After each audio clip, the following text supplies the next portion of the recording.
आप ही नजर करने वाले हो और फिर नजर चूकने वाले हो। तो आप तो नजर चूके हुए हो, तो नजर करे कौन? चूकी हुई नजर का स्वरूप क्या है? अंतःकरण में तदात्म भाव। आप ये नहीं देख रहे हैं, कह जरूर देते हैं मन आज मेरा शांत नहीं है, मतलब दृष्टा तो आप सूचित कर रहे हैं वाणी से, लेकिन आप मन बने हुए हैं, आप स्वयं को उसके साथ अशांत किए हैं।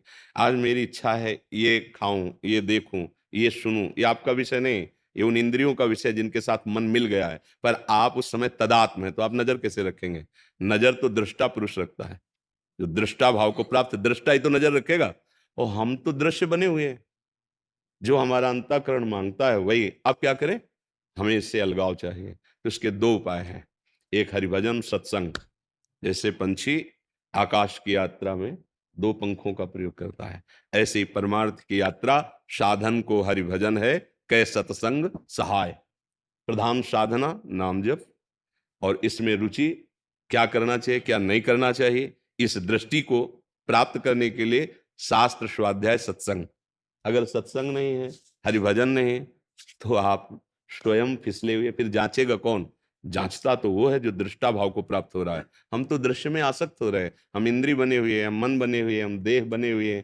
तो इसलिए चाहे जो युग हो, चाहे जो युग हो, साधना ठीक हो तो आप सतयुग में ही हैं। मानो भगवत चर्चा हो रहे, भगवान नाम जप कर रहे, पवित्र आहार पा रहे, सबके साथ से सदव्यवहार कर रहे हैं, तो कलयुग कहाँ है? अब व्यभिचार कर रहे हैं, मांस मदिरा पी रहे हैं, जुआ खेल रहे हैं, हिंसा कर रहे हैं, तो फिर आप कलयुग में ही हैं। देखो त्रेता में राम जी ने जब वन में हड्डियों का ढेर देखा, तो पूछा ऋषियों से ये क्या है, तो उनका जानते हुए स्वामी आप अनजान की बात पूछते हैं। ये ऋषियों की वो हड्डियों का ढेर है जो निशाचरों ने खा खा के। तो ऐसा नहीं है कि अभी ही उपद्रव हो रहा था, पहले कभी नहीं हुआ। नहीं, ये सब चलता रहता है। तीन लीलाएं भगवान की, सतोगुण रजोगुण तमोगुण की। आप अगर सात्विक भाव, सात्विक आहार, सात्विक चिंतन, तो आप सतयुग में हैं, आप भगवान में स्थित हैं। और अगर आप गंदी बातें चिंतन करें, तो जो कलयुग का प्रभाव और युगों में भी झांक के देख लो, वो आचरण मिलते हैं। क्योंकि जो तमोगुण को रजोगुण को स्वीकार किए, उसके आचरण वही होंगे। हाँ, कलयुग में थोड़ा विशेषता है, कलयुग के प्रभाव की विशेषता है, पर भगवान के नाम से बढ़कर थोड़ी कलयुग सामर्थ्यशाली है। अगर हम नाम जप करते हैं, सत्य शास्त्रों के अनुसार चलते हैं, तो हमारे ऊपर कलयुग का कोई प्रभाव नहीं रहेगा। कलयुग का प्रभाव तब होता है जब भगवत विमुख होते हैं।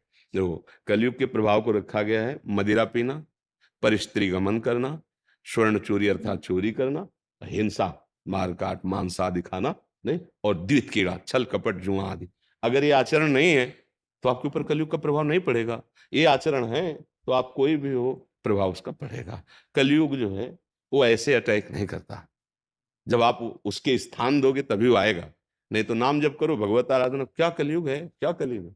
बोलो कहाँ कलयुग? सुबह से शुरू है 1:30 बजे रात्रि से लाइन पे खड़े हैं। आप सोचो पूरा रोड 2 किलोमीटर का है, वहां से यहाँ तक, यहाँ गेट से लेकर वहां उस गेट तक 2 किलोमीटर, व्यक्ति ही व्यक्ति, व्यक्ति ही व्यक्ति।